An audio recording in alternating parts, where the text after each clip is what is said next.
네, 안녕하세요. 성공부동산 김성공입니다. 자, 오늘은 서해선 복선전철 공정률과 송산역 공사 현장 드론 영상 공유 드리도록 하겠습니다. 자, 서해선 복선전철 공정률은 9월 말 기준이고요. 송산역 공사 현장은 10월 13일 이번 주 수요일 날 제가 가서 촬영해왔습니다. 자, 먼저 서해선 복선전철 계획에 대해서 설명드릴 건데요. 이 개발 호재의 배경과 역할, 그리고 기능에 대해서 알고 보시면 좋습니다. 그래야 내가 투자하는 곳이 어떻게 변할 것이고 그 개발이 어떤 영향을 줄지, 별거 아닌 건지 아니면 그 지역 자체를 엄청나게 바꿔놓을 개발인지 파악할 수 있겠죠.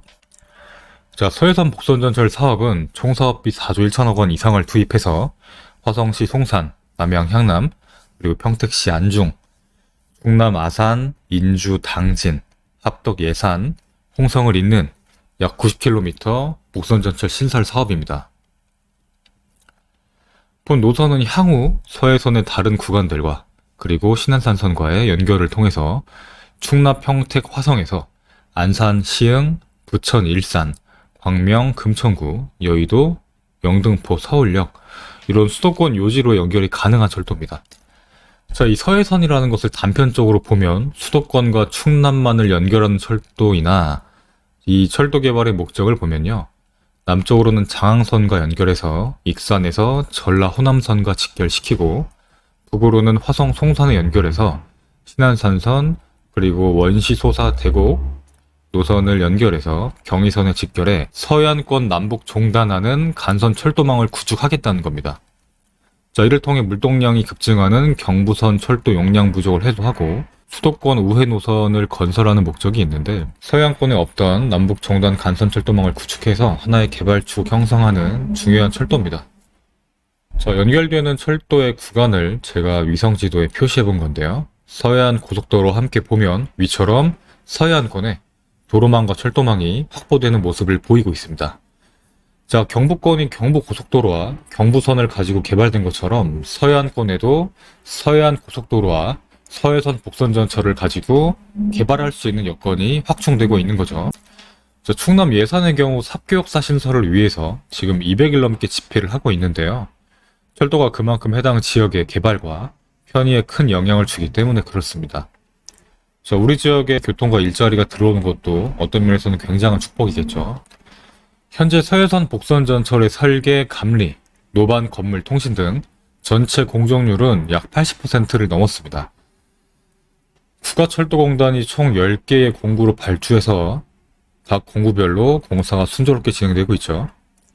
빠르면 22년 혹은 23년에 사람과 화물을 실은 초고속 여객열차, 화물열차가 이곳을 달릴 예정입니다. 자, 한 열차에 사람도 싣고 화물도 실는 게 아니라 여객열차와 화물열차가 시간을 달리해서 다니게 됩니다. 한 가지 알려드리면 예전에 서해선 복선전철의 공정률은 이 정보공개 청구를 통해서 해야만 정보를 얻을 수 있었고 저도 항상 그런 식으로 공단에 정보공개를 해서 자료를 업데이트 해드렸었는데요. 자, 이제는 국가철도공단 홈페이지에서 매달 공정률이 업데이트가 됩니다. 그래서 누구나 간단하게 확인할 수 있는데요. 자, 네이버에 국가철도공단이라고 검색을 하신 다음에 상단 정보마당 그리고 정보공개 FAQ 들어가시면 서해선 복선전철 공정률을 쉽게 확인하실 수 있습니다. 자, 서해선 복선전철 송산역은 화성시 남양읍 문어리 1원에 위치하고 화성 송산그린시티 동남서 그 가운데 위치합니다. 그리고 분류하자면 남측 지구에 들어가죠. 이 서해선 복선전철 송산역은 화성 송산그린시티 남측 지구 산업단지, 자율주행 실험도시, 신세계 국제 테마파크, 그리고 주변 신도시, 상업 지역들 이런 여러 호재들과 맞물려서 많은 정주 인구 그리고 유동 인구를 확보할 수 있는 교통망입니다. 굉장한 집계 효과가 있다고 볼 수 있겠죠. 자, 서해선 복선전철 송산역 공사 현장 드론 영상 같이 한번 보시겠습니다. 자, 촬영은 13일 수요일 날 했고요. 지금 영상이 조금 길어서 2배속으로 돌리고 있다 보니까 좀 빨리 지나가는 구간은 정지를 하면서 설명을 드리도록 하겠습니다. 자, 촬영 포인트는 동서진입도로에서 했고요. 자, 지금 보이시는 곳이 송산역입니다. 여기 송산역이고 이 서해선 철도가 이렇게 지나가고 노반이죠. 자, 송산역 상당히 많이 만들어져 있죠. 근데 보시면 송산역은 출구가 한 방향으로만 있는 그런 철도입니다. 이제 1번 출구만 있다라고 표현할 수 있겠죠. 이쪽이 송산역 상업지역이기 때문에 상업지역을 갈 수 있게끔 이쪽으로 출구가 나 있는 겁니다. 동서진입도로 기준으로 북단을 보시면 공룡화 화석지가 있고, 현재는 크게 활용을 못하고 있습니다. 굉장히 큰 부지지만 마땅한 활용을 못하고 있는데, 장래에는 공룡을 주제로 한 관광지로서 형성을 할 것으로 예상합니다. 이 지방의 고성 같은 데를 가면 공룡 발자국 축제 이런 걸로 해서 되게 많은 사람들을 수하는 그런 관광지로서 역할을 하고 있는데요. 이 화성이라는 지역도 그런 식으로 조성하게 되면 접근성은 지방보다 훨씬 월등하기 때문에 굉장히 많은 사람들을 유입시킬 수 있을 것으로 예상합니다. 그리고 이 철도를 쭉 따라가다 보면 이제 차량 기지가 나오죠. 이 차량들을 정비하고 이제 관리할 수 있는 그런 공간입니다. 그리고 이쪽 부분으로가 신세계 테마파크가 들어올 부지입니다. 한 26년도가 되면 1차 개장을 할 텐데요. 세계적인 관광지를 만드는 개발이고 그 안에 주거도 들어가고 상업도 들어가고 하기 때문에 우리나라 사람들뿐만 아니라 이제 코로나가 종식되게 되면 굉장히 많은 외국인들도 찾아올 수 있는 지역이죠. 정주인구뿐만 아니라 유동인구 역시 굉장히 많은 지역이 되지 않을까 싶습니다.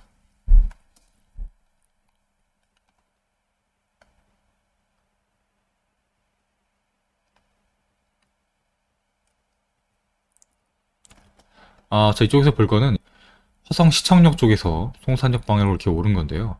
여기까지는 교각으로 오는데 여기서부터는 이제 흙을 쌓아서 성토 구간이 됩니다. 자, 플랫폼으로 들어오면서 성토를 하는 건데 교각철도의 장점은 양방향 소통이 할 수 있다 이런 거죠.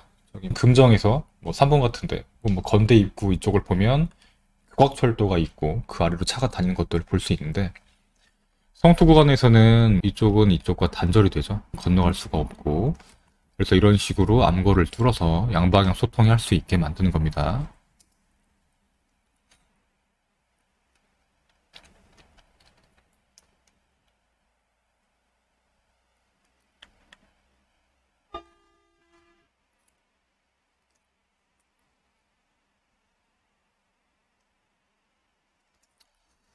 자, 송산역 상업지역 같은 경우도 굉장히 면적이 큽니다. 이 송산역 상업지역 같은 경우에는 일단 지구 단위 시행 지침을 보면 복합 아울렛으로 크게 만들겠다 이런 계획이 있는데요. 뭐가 들어올지는 모르겠지만 아울렛 여주 같은 아울렛만 들어온다고 해도 서해선이라는 교통 그리고 장내 신안선과의 연결을 통해서 이 수도권에 있는 굉장히 많은 사람들을 흡수할 수 있다고 생각합니다. 여주 같은 경우에도 코로나 전에 사람들이 많이 갈 때는 1년에 1000만 명 이상 찾은 관광지라고 할 수 있는데요. 저 화성에도 이렇게 이 동네 사람들뿐만 아니라 이제 외부 사람들을 끌어들일 수 있는 요소들이 굉장히 많기 때문에 부동산 개발, 투자 면에서도 굉장히 긍정적인 역할을 할 수 있지 않을까 싶습니다. 그리고 수자원공사 분양팀에 이제 어제 문의를 했는데 빠르면 내년 하반기쯤에 상업지역 일부 그리고 산업단지 일부를 분양할 수 있을 거라고 합니다. 다만 정확한 일정이나 정확한 분양가는 정해진 게 없고 늦어질 수도 있다. 네, 빠르면 내년 하반기에 가능할 수도 있겠다. 이 정도 선의 답변을 받았습니다.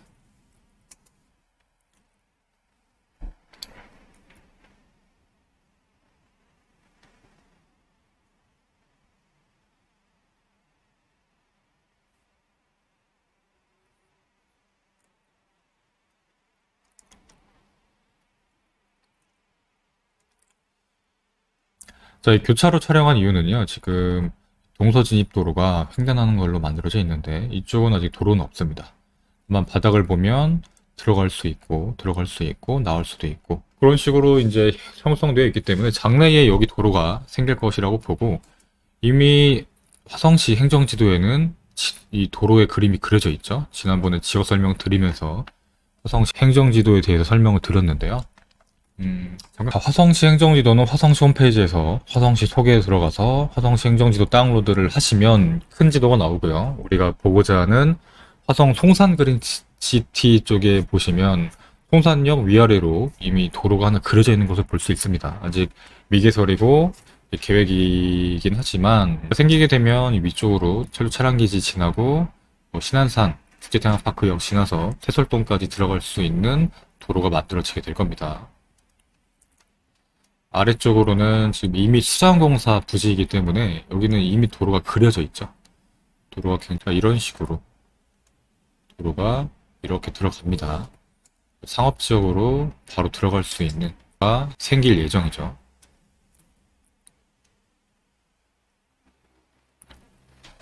자, 포인트를 송산역 바로 위로 올려서 한번 역사의 모습, 형태를 한번 보겠습니다.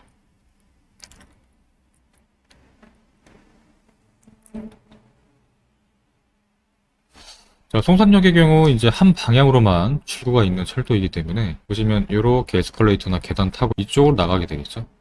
이쪽으로 나가서 상업지로 갈 수 있고 뭐 버스나 택시나 뭐 주차장을 이용할 수 있게끔 형성하고 있는 겁니다.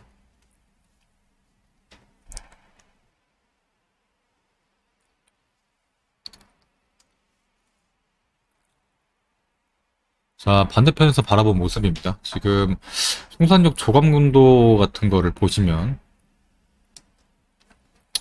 이쪽에 뭐 횡단보도 같은 게 이렇게 있고 뭐 바로 이제 차량들이 지하로 진입할 수 있고 사람들이 뭐 드나들 수 있게끔 만들고 있죠.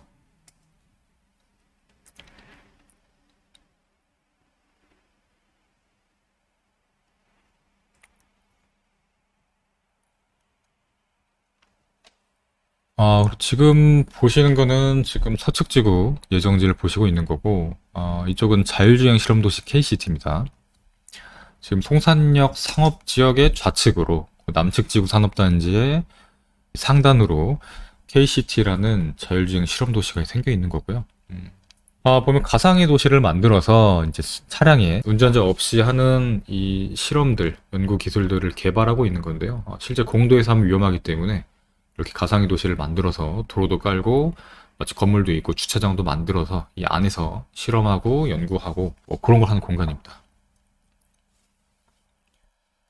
자, 그리고 송산역 일대 뭐 이쪽으로 이제 꽤나 큰 이런 하천이라고 할까요? 이런 것들이 이제 형성이 되어 있는데 얘는 지금 산업단지 안쪽으로 다 들어가 있습니다.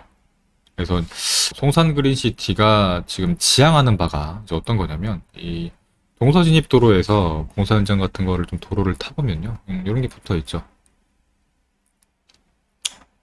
자, 뭐 미래형 뭐 물관리 시스템으로 뭐 깨끗한 수돗물을 공급할 거고, 뭐 자연으로 통하는 아름다운 수변 도시, 이제 시와호도 있지만 이 산업단지, 뭐 송산역을 관통하는 하천 같은 것들도 있기 때문에 뭐 그린라이프, 뭐 맑게 그린 송산, 뭐 수변 도시.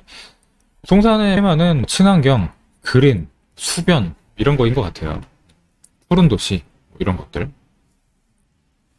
다음으로 이쪽 부지가 지금 송산역 상업지역의 하단부입니다. 이쪽에 지금 뭐 시리 물류단지라는 게 추진되고 있습니다. 20만 평 정도를 조성하면서 남부의 물류를 좀 책임질 수 있는 그런 걸 만든다고 하죠.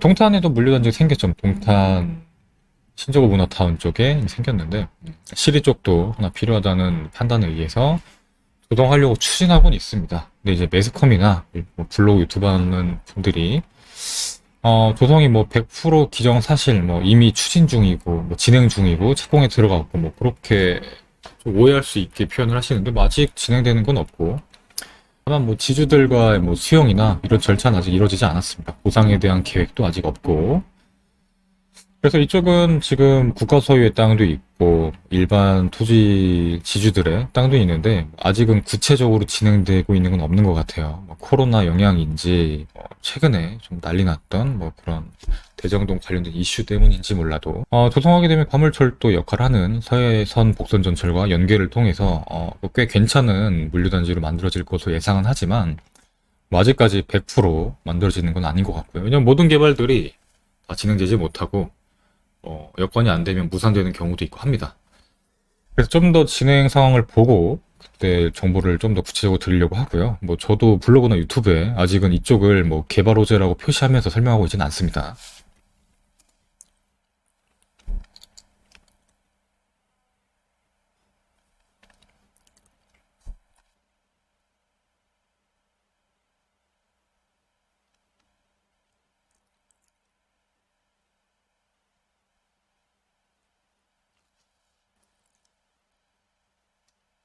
자, 이렇게 서해선 복선전철 공정률과 화성 송산 그린시티 남측 지구에 조성되는 송산역에 대해서 알아봤습니다.